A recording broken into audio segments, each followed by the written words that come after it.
días a todos, buenos días en América, buenas tardes en Europa. Es un gusto tenerles en este webinar de la UIA sobre los medios para afrontar la insolvencia en la era del post-COVID-19. Le doy la más amplia bienvenida a nuestros panelistas del día de hoy. José Pajares Echeverría, buenos días. Buenos días. Juan Eduardo Palma Jara, buenos días. Buenos días, Rubén. Álvaro Gazul Tort, buenos días. Y María Cristina Creti, buenos días. La mecánica de este webinar sería la siguiente. Primero se va a hacer una breve introducción sobre el perfil de cada uno de los panelistas. Después cada uno de ellos hará su presentación. Durante la presentación todos los participantes en este webinar podrán formular sus preguntas dirigidas a cada uno de los ponentes para que estos puedan darles lectura y proceder a contestarlas.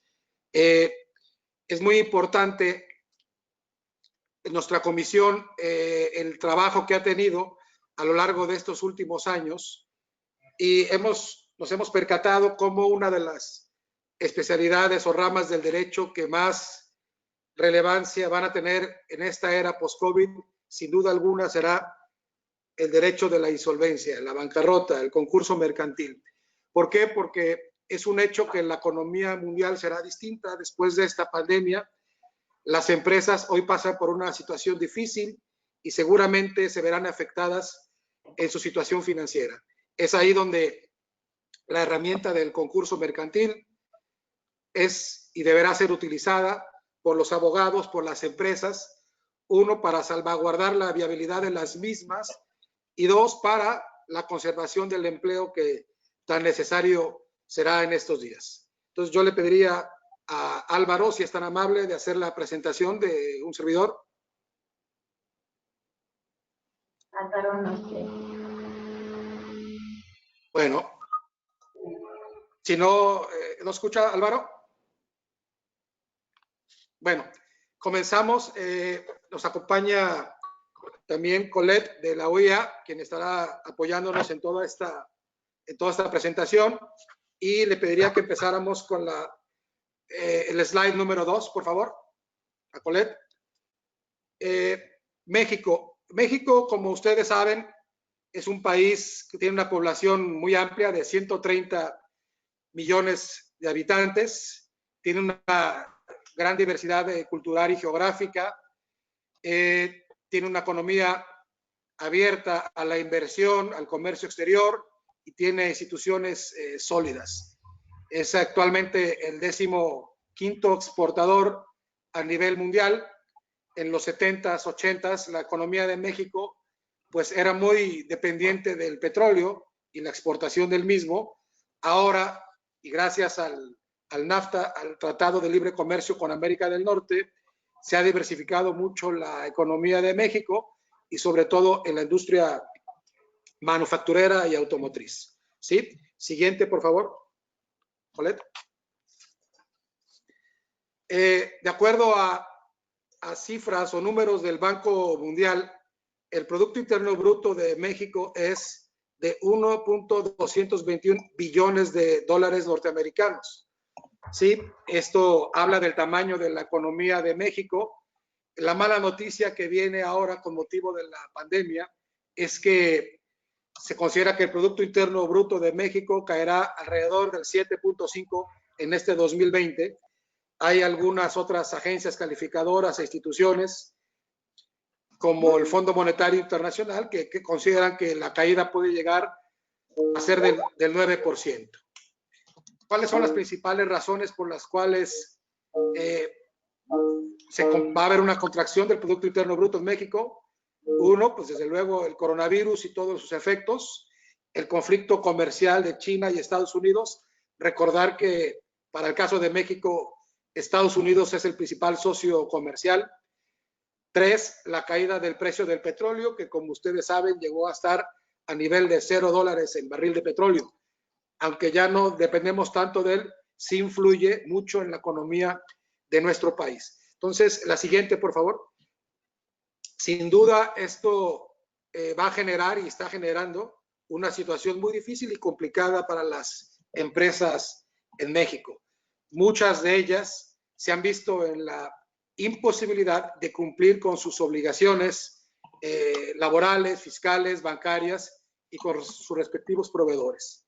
Lamentablemente, por ser México un país emergente en vías de desarrollo, no tenemos los programas de apoyos gubernamentales necesarios para poder apoyar como debiera ser a las empresas en México. Hemos visto economías como en Europa o en Estados Unidos, donde los gobiernos han inyectado capital a través de diversas formas y métodos a las empresas, evitando el cierre y la quiebra de las mismas.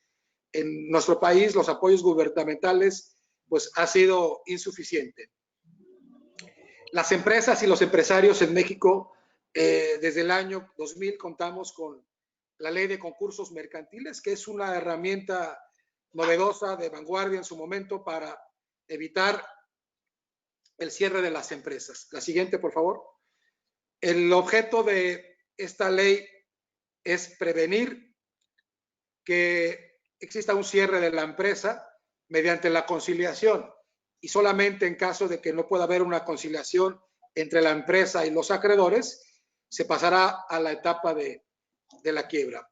Pero el objeto fundamental es prevenir la quiebra como mediante el convenio que se suscriba entre los acreedores y la empresa.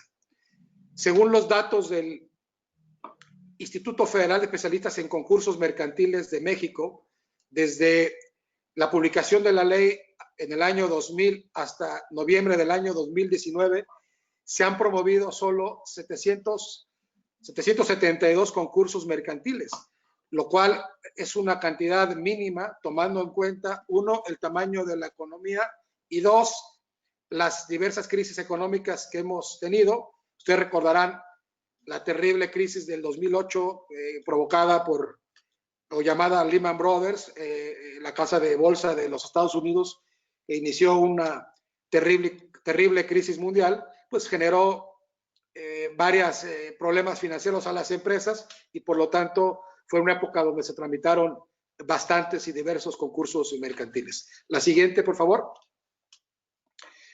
En México, y debido a la pandemia, entró en vigor el 6 de mayo un acuerdo por parte del Poder Judicial de la Federación, que es la autoridad judicial en México, en virtud del cual, pues, prácticamente todos los tribunales cerraron y solamente trabajaron para casos de urgencia y también en forma online o electrónica. La siguiente, por favor.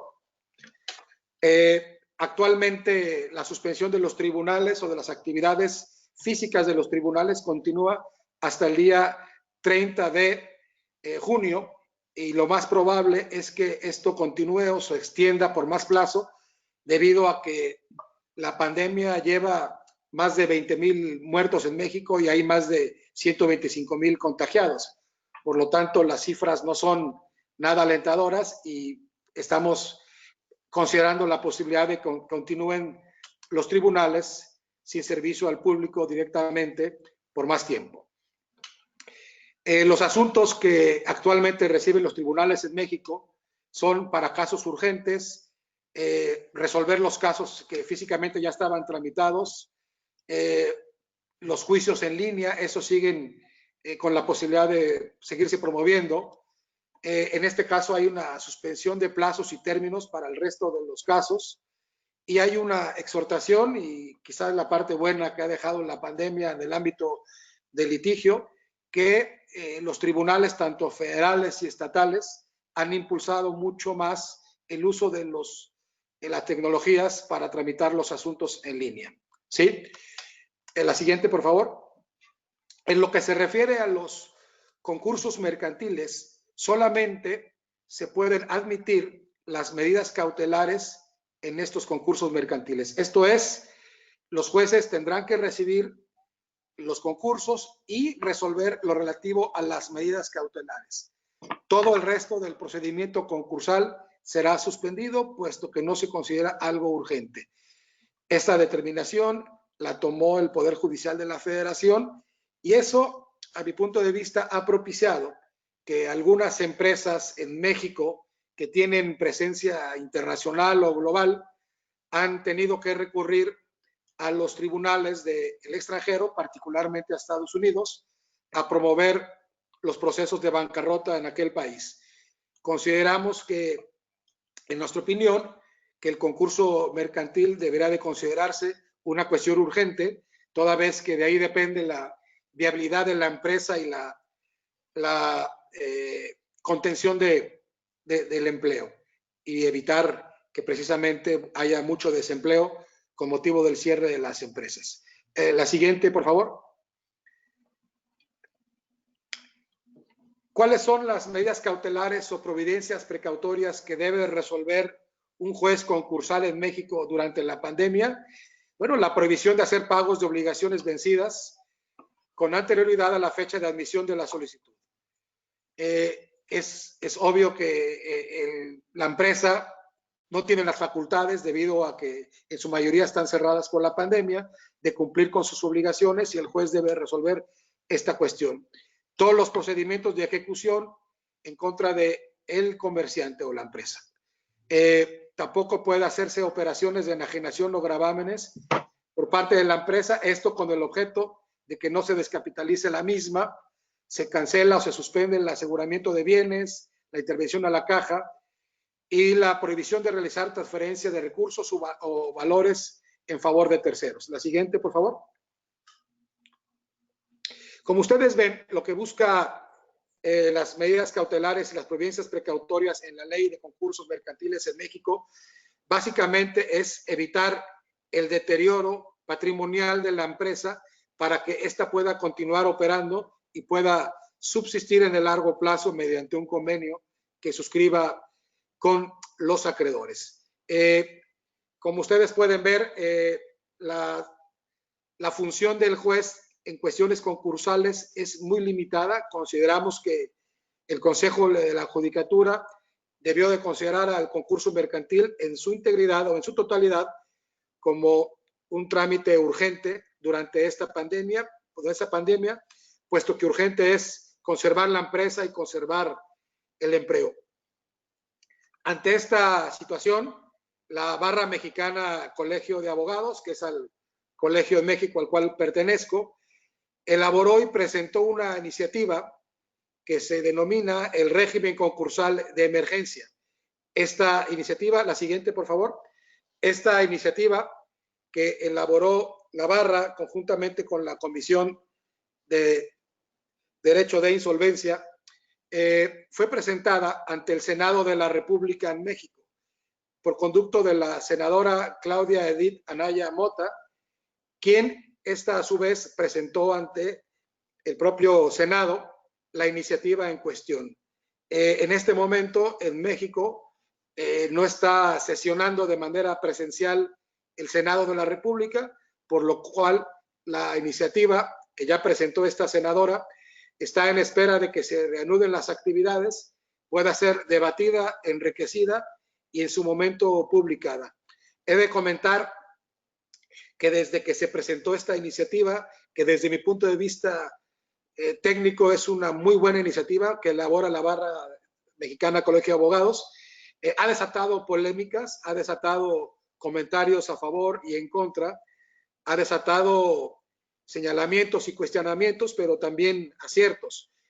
Tanto la sociedad civil, las universidades, los sindicatos de trabajadores, las organizaciones de empresas han emitido opiniones a favor y en contra de esta iniciativa, y creo que es importante que en este momento en la sociedad mexicana esté debatiendo un tema tan relevante como es el regular una situación del concurso mercantil durante una situación de emergencia. ¿Sí? La siguiente, por favor. El objeto de esta iniciativa de ley es regular el concurso mercantil en situación de emergencia y evitar que por esta cuestión se genere un deterioro devastador en las empresas y en la economía, tanto a nivel nacional o regional.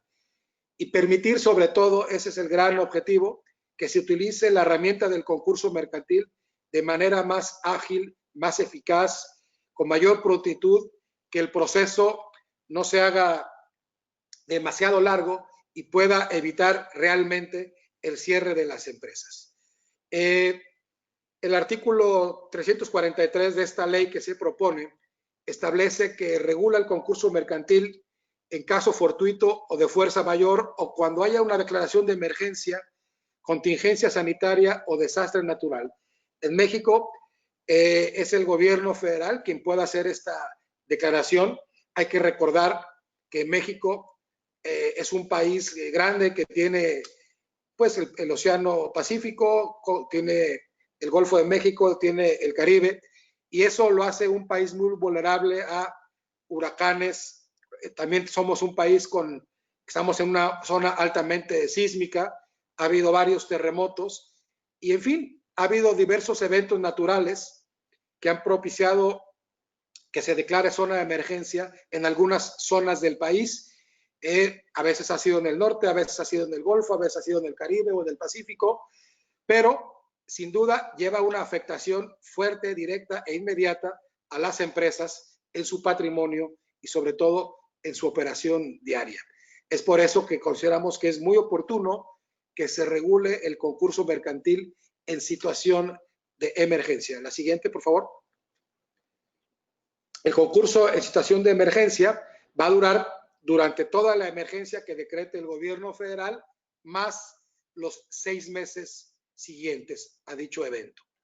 Uno de los aspectos más relevantes que considera la iniciativa de ley en México es que solo puede promover el concurso mercantil en situación de emergencia la propia empresa, el propio empresario. Los acreedores o la autoridad tendrán que recurrir al concurso mercantil ordinario. Esto es, que esta herramienta solamente puede ser utilizada y puede ser iniciada por el propio empresario. Un elemento importante es que privilegia la forma electrónica para la tramitación de este concurso mercantil en situación de emergencia. Esto es un paso importante. ¿Por qué? Porque va a ir dejando atrás el viejo sistema y la formalidad que tenemos en nuestro país en el ámbito jurídico para ir entrando a la utilización de las tecnologías de la información más avanzadas y por ello darle más celeridad al procedimiento. También en esta iniciativa se eliminan tanto requisitos como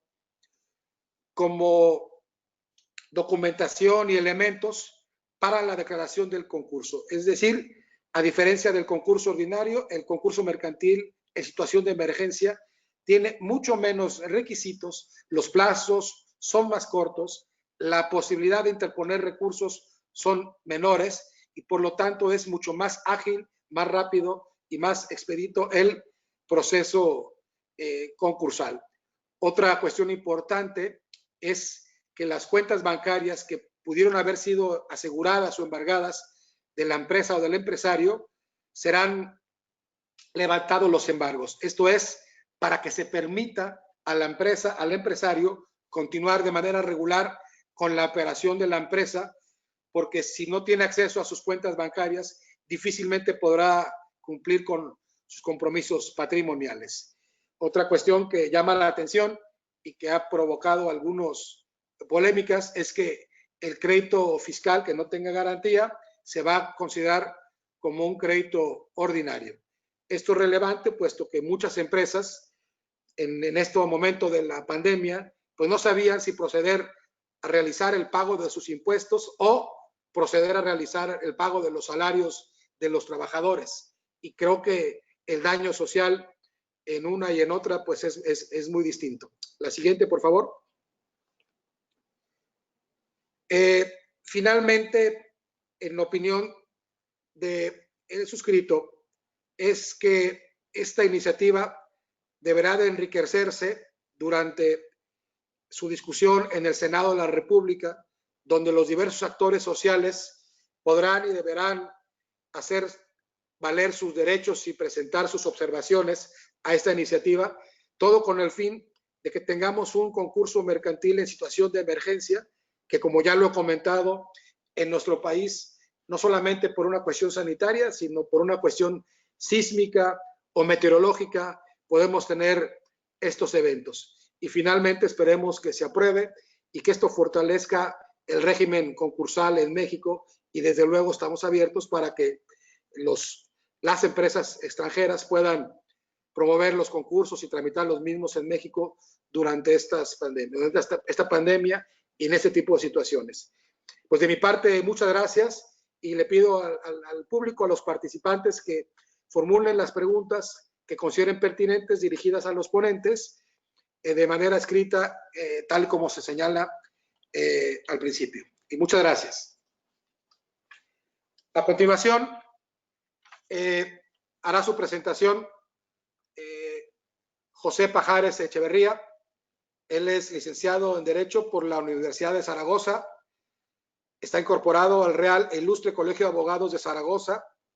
Es mediador por la Universidad Rey Juan Carlos de Madrid. Es socio director de la firma Pajares y Asociados. Es socio director de la firma Oria Pajares y Asociados, integrada con Chris Seger and Dennis Reich Henry Dahl en Estados Unidos. Es socio de la firma Global Compliance Legal Service, socio de la firma Red Española de Negocios Siglo XXI, socio director de la firma Homóloga Tus Estudios SL, director de Servicios Jurídicos de la Oficina de Zaragoza de Ernst & Young, árbitro de la Corte Civil y Mercantil de Arbitraje, miembro del Club Español de Arbitraje, asociado de la Corte de Arbitraje de la Cámara Oficial de Comercio, Industria y Servicios de Madrid, árbitro de la Corte Aragonesa de Arbitraje y Mediación, vicepresidente ejecutivo del Instituto Iberoamericano de Derecho Concursal, miembro de Derecho del Instituto Iberoamericano de Derecho Concursal, presidente del capítulo español de la Unión Internacional de Abogados,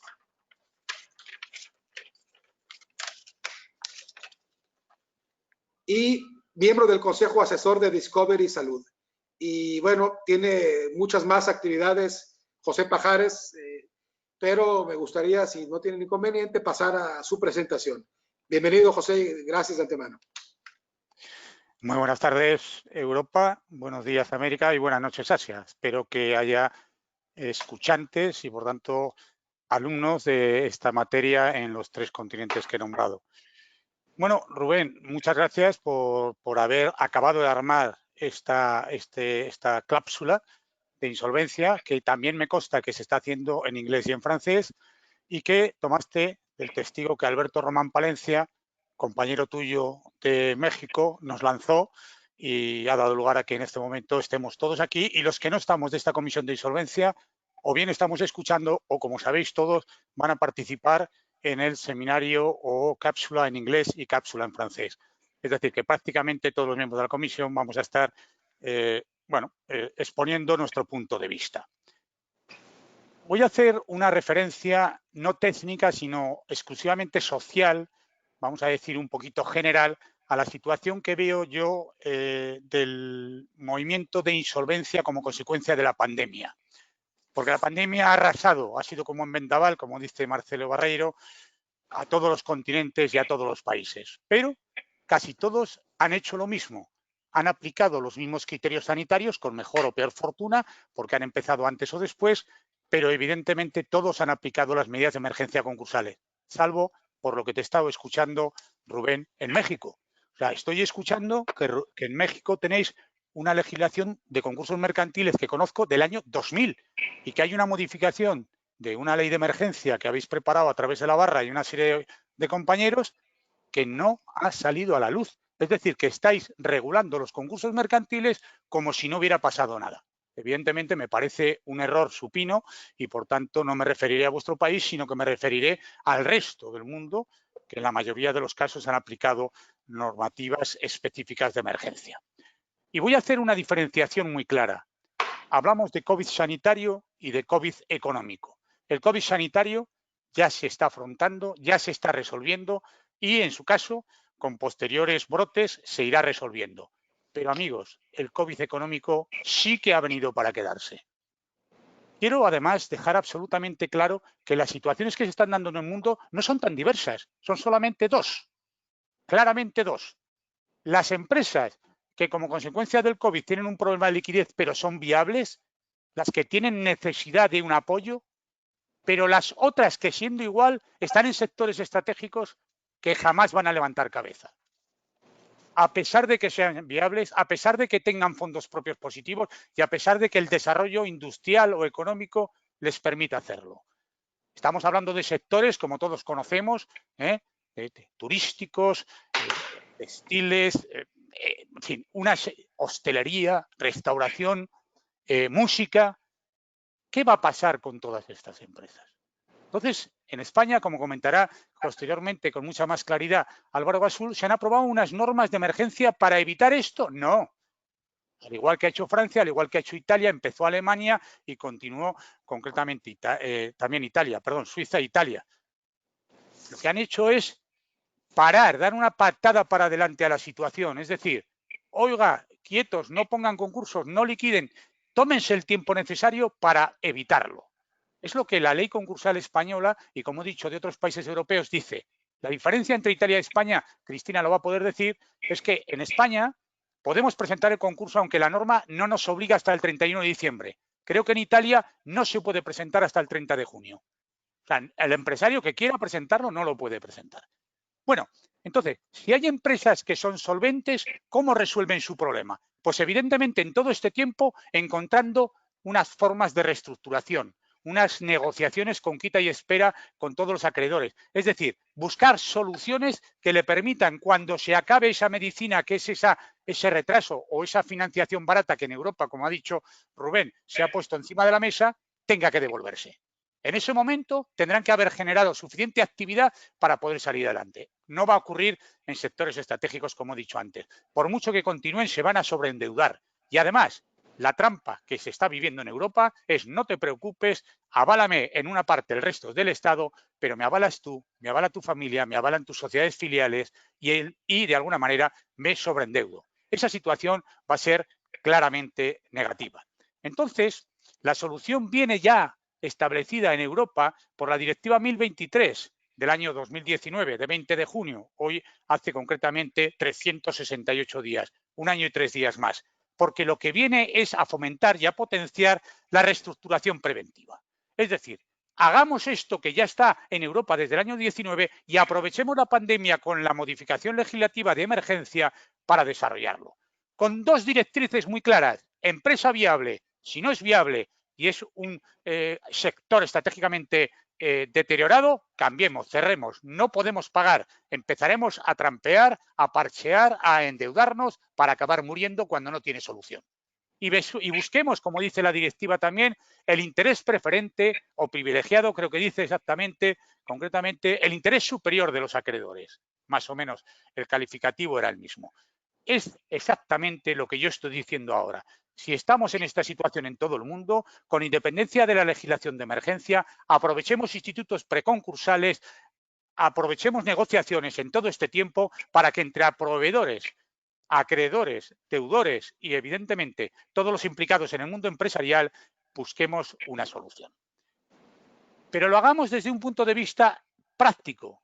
Y esto lo estoy viendo en el despacho. Estamos trabajando ya en España situaciones preconcursales y me estoy encontrando situaciones un poco absurdas. Y digo práctico por lo siguiente: estudiemos la viabilidad de la empresa con sus ingresos y sus gastos. Es decir, los ingresos reales y los gastos reales. Y no con la medicina que le supone el préstamo que le va a dar ahora mismo su banco para poder lanzarse un año. Porque igual dentro de un año no puede pagarlo.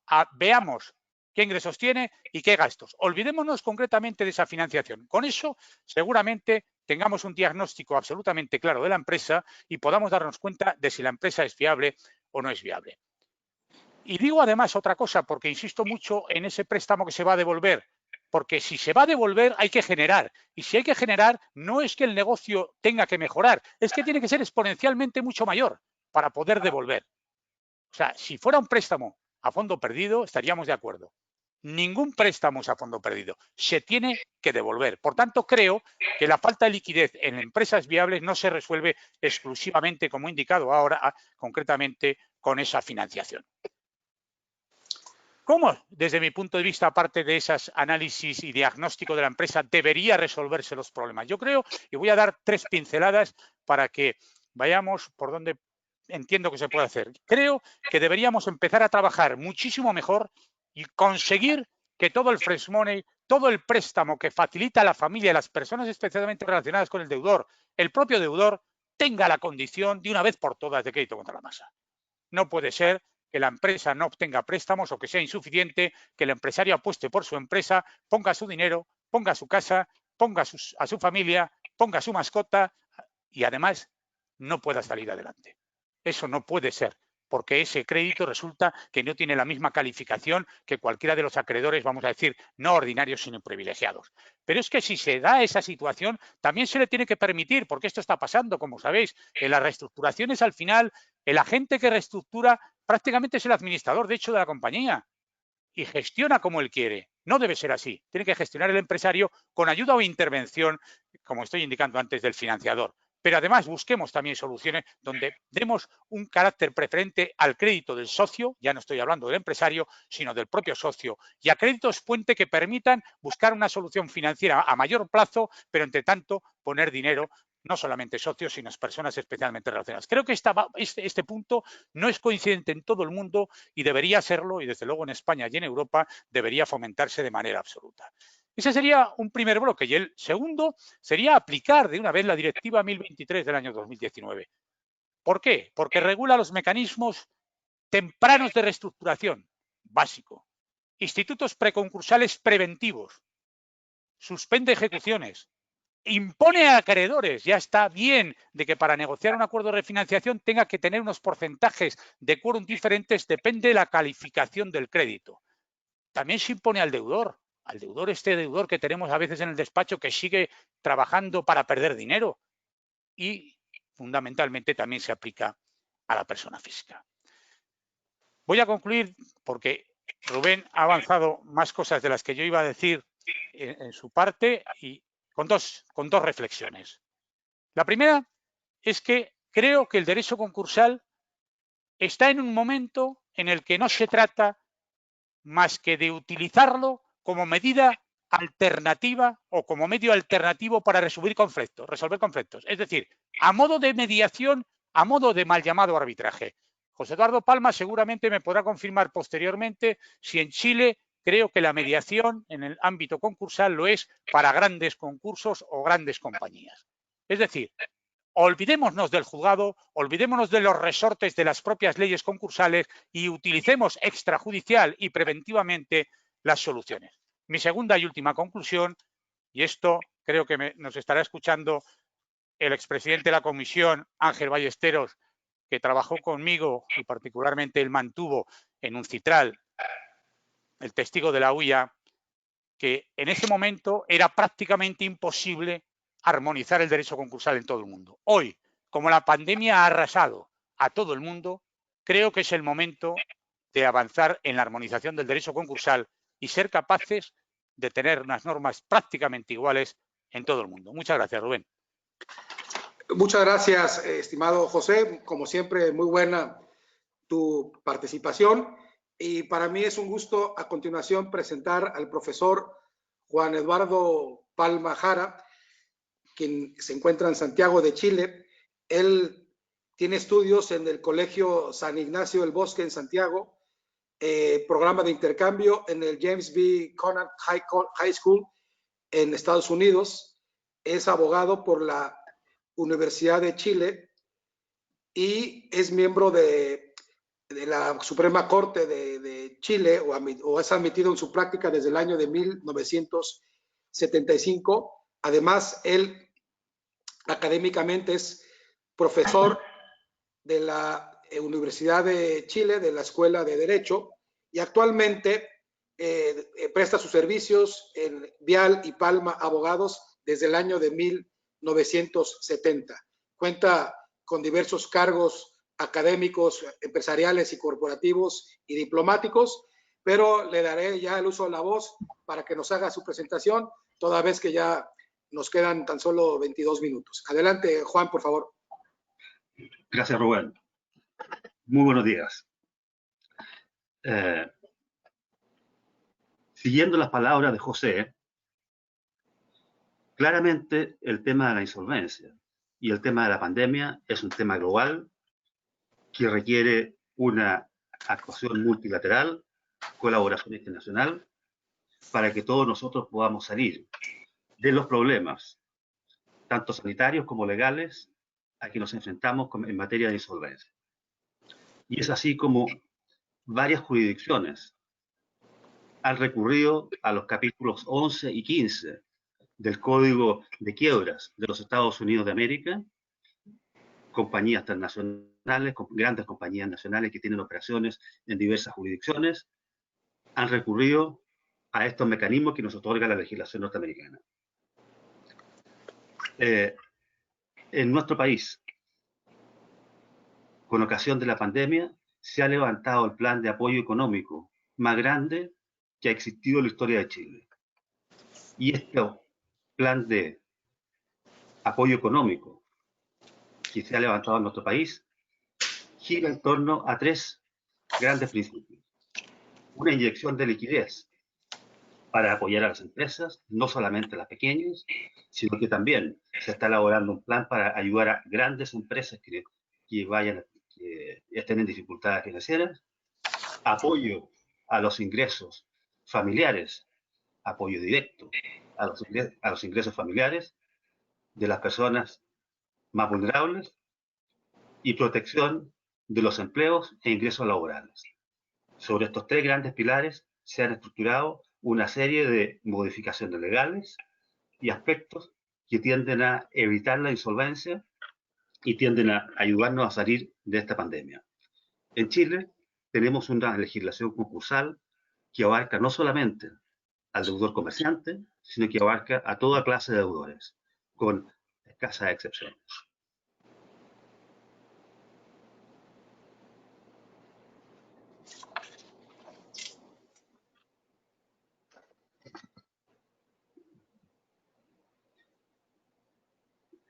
Tenemos la dictación de la ley 21.230 que crea el ingreso familiar de emergencia.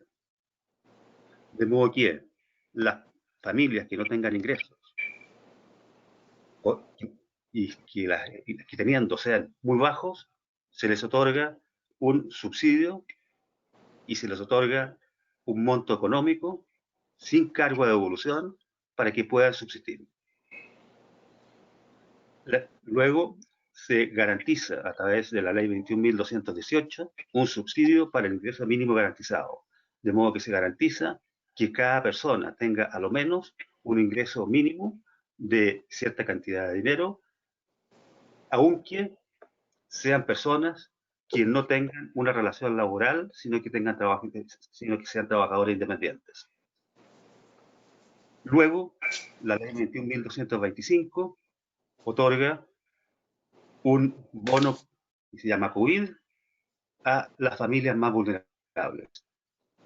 Y por último, hay otras medidas como son la capitalización del Banco del Estado, la reducción del impuesto que grava a los actos y contratos, que se llaman impuestos de timbres, que se pone en tasa cero hasta el 30 de septiembre y probablemente se va a prorrogar. Y hay otras medidas para incrementar el flujo de los recursos fiscales disponibles para desarrollar este plan inédito en nuestro país, que es el plan más grande que ha existido en la historia de Chile.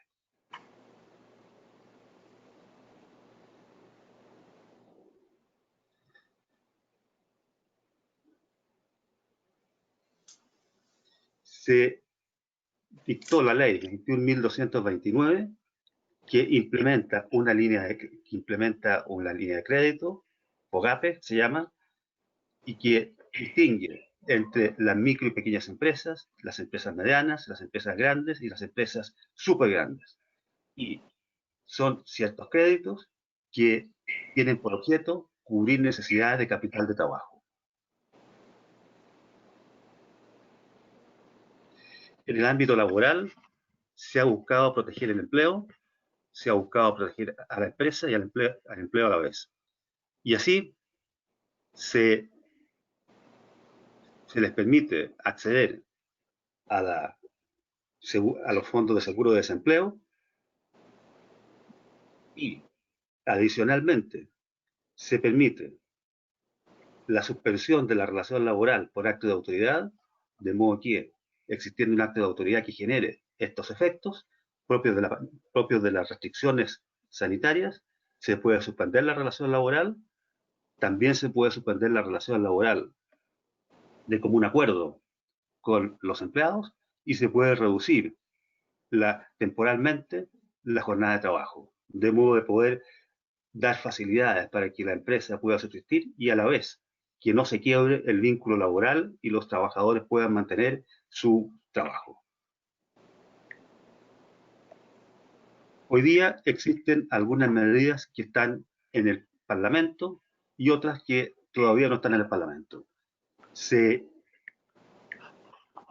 ingresó al Congreso un proyecto de ley que tiene por objeto simplificar el acceso a la renegociación del deudor, esto es, a los convenios o acuerdos preconcursales antes de la quiebra, para que las personas deudoras, no las empresas, las personas deudoras puedan recurrir a un procedimiento fácil y sencillo y que, como toda nuestra ley de quiebras, pretende incentivar la formación de acuerdos y desincentivar la liquidación de los bienes del deudor.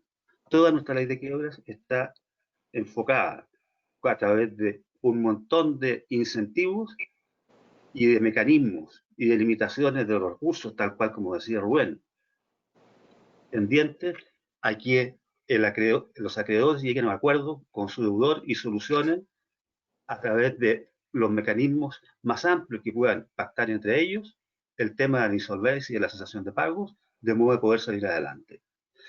También se promulgó el seguro de protección de ingresos para los trabajadores independientes. Esto es para aquellos que no tienen una relación laboral, sino que puede ir desde un profesional hasta la persona que vende en un puesto en la calle del comercio informal.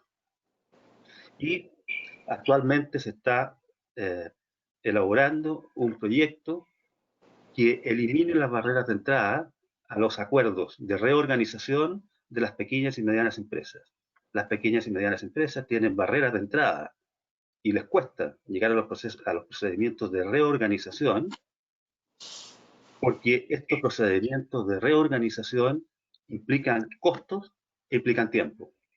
Y se está modificando la legislación para modificar esos dos aspectos de modo que sea sencillo y fácil para las pequeñas y medianas empresas acceder a estos procedimientos.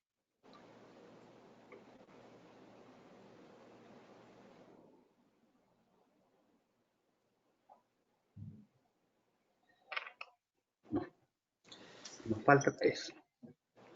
Hay algunas medidas que se han generado en un acuerdo transversal que se llegó en nuestro país a través de los diversos agentes económicos, sociales y políticos, en que espera generar un marco fiscal de 12.000 millones de dólares para los próximos 24 meses, para generar un fondo que financie el gasto adicional para protección social, un nuevo ingreso familiar de emergencia en que se amplía la red de beneficiarios. En cuanto a la ley de protección del empleo y del seguro de cesantía, se pasará a subsidios parejos, que corresponden a tasas de reemplazo del 55% para contratos indefinidos y de plazo fijo, un fondo especial para distribuir entre los municipios. Se impulsará un plan de inversión pública y de concesiones con una participación inmensa del Ministerio de Obras Públicas, generándose un montón de obras para reactivar la actividad en el país de 345.000 millones de pesos. Se modificará el reglamento FOGAPE de estos préstamos con garantía del Estado. Se otorgará subsidio laboral para la pospandemia, incrementándose los actuales.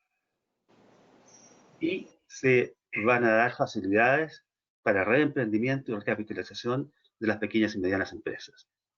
También se está modificando la ley de quiebras en este instante en el sentido de cambiar el sujeto pasivo, de modo que los sujetos pasivos de la quiebra, que son la empresa deudora y la persona deudora, se van a modificar pasando a restar del concepto de empresa deudora e incorporar el concepto de persona deudora a una enormidad de personas que hasta antes se les calificaba como empresa deudora, con un régimen Juan, concursal más complejo, más lento, más costoso. De modo que se facilita a través de este mecanismo que los acuerdos preconcursales puedan tener éxito y puedan llevarse a cabo mucho más fácilmente de lo que sucedía con anterioridad. De esta manera, vemos nosotros cómo esta legislación concursal está cambiando para adecuarse a los nuevos tiempos y siendo cada vez más flexible y cada vez más incentivando los acuerdos concursales o preconcursales por sobre los procedimientos de liquidación concursal. Muchas gracias. Muchas gracias, Juan. Paso rápidamente a la presentación de Álvaro Gazul. Él es, de su área de práctica se dedica a las reestructuras, a la insolvencia, entre otras cosas. Es abogado con 28 años de ejercicio, socio director del Departamento de Reestructuras de la firma española Roca y Yunyuen, a quien ya le doy el uso de la voz para continuar, toda vez que nos quedan 10 minutos. Adelante, Álvaro, por favor.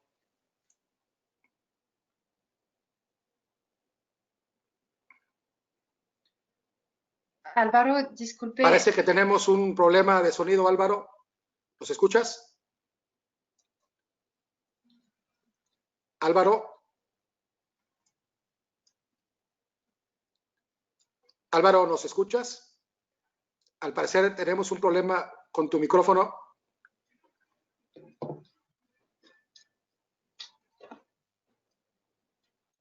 Álvaro. Bien, no sé si les parezca, María, retomar el curso en lo que Álvaro arregla su cuestión de micrófono, y les diría que María Cristina Creti es una abogada egresada de la Universidad Católica de Milán.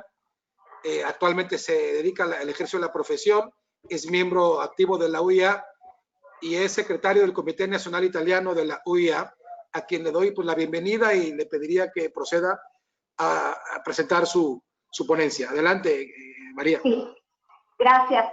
Estoy con gusto aquí con todos ustedes. Es una ocasión como de consuelo muy bonita y muy interesante. Hablamos de estas medidas para afrontar la insolvencia.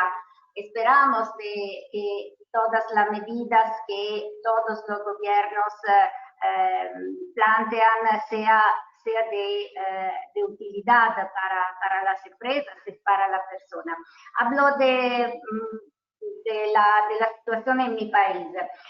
La producción industrial en el periodo de la pandemia ha tenido una disminución del 30-40%. El mercado interior en todos los sectores, industrial, turístico, como ya ha dicho José, ha sido bloqueado, y así como la importación, la exportación. Lo único sector en crecimiento es el farmacéutico. Los datos estadísticos muestran un elevado desempleo, una caída del consumo y un Producto Nacional Bruto de pesadilla, y en consecuencia una caída de las inversiones. Se espera en una recuperación durante el próximo año. Nuestro gobierno ha promulgado, como todos los gobiernos, muchas medidas para la recuperación de la empresa, para evitar el cese de la actividad, y también medios de ayuda a la familia y a las personas. La legislación tiene el objetivo la salvaguardia, al menos en la intención del Ejecutivo y de la política, sí de la empresa, pero también de todo lo que está relacionado con la empresa y además los puestos de trabajo, porque el trabajo es un tema muy, muy importante. Es importante evitar también que al final de este periodo en el que la actividad judicial ha sido bloqueada, los tribunales no vean inundados por demasiadas demandas de quiebras a cargo de la empresa con consecuencias sociales y económicas negativas. Por ejemplo, además de la pérdida de puestos de trabajo, la disminución del valor de los activos de la empresa, la pérdida de dinero, el crecimiento de las deudas con el Estado, con las empresas derivadas, con los proveedores, con un efecto domino. El legislador confirmó en la ley última del pasado 5 de junio el bloqueo de la declaración de quiebra. En resumen, las solicitudes presentadas desde el 9 de marzo hasta el 30 de junio se declaran improcedentes, con unas excepciones. Por ejemplo, si el deudor presenta la solicitud de quiebra su propia cuenta, o si es la fiscalía que presenta la declaración de quiebra, la solicitud de declaración de quiebra. El legislador quiere conceder a los empresarios un plazo para considerar soluciones alternativas a la quiebra con superación de la crisis empresarial. La quiebra de una empresa, por otra parte, no es malo solo para esa empresa, sino para todo el microcosmo o el macrocosmo que gira a su alrededor. Las medidas de la salvaguardia de la economía son muchas, varian en el tiempo para corregir errores y secundar las necesidades que se presentan. Y creo que son las mismas en todos los países. Resumo las medidas del gobierno italiano.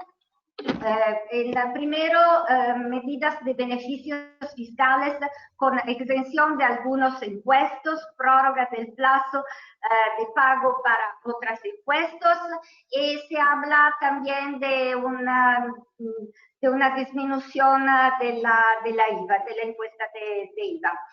Se prevé una contribución a fondo perdido bajo ciertas condiciones, se excluyen los organismos públicos y, entre otros, los profesionales inscritos a la Casa Autónoma de Seguridad Social, como nosotros abogados. Y también que ha cesado su actividad antes de la pandemia.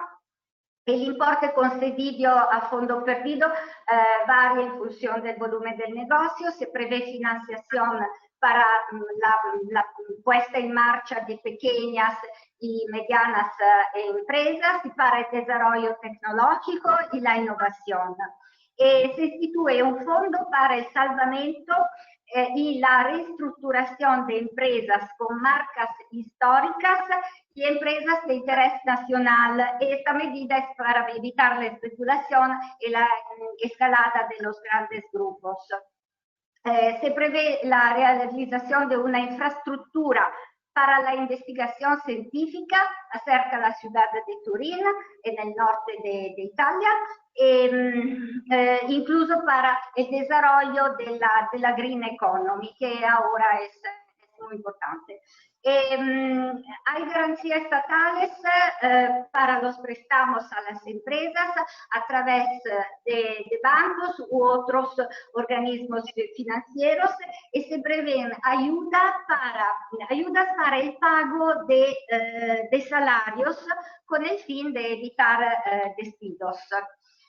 Se prevé una ayuda de emergencia también al núcleo familiar. Hay créditos fiscales, esto es muy importante en mi opinión, para la adaptación de los lugares de trabajo, la compra de material sanitario para evitar el contagio.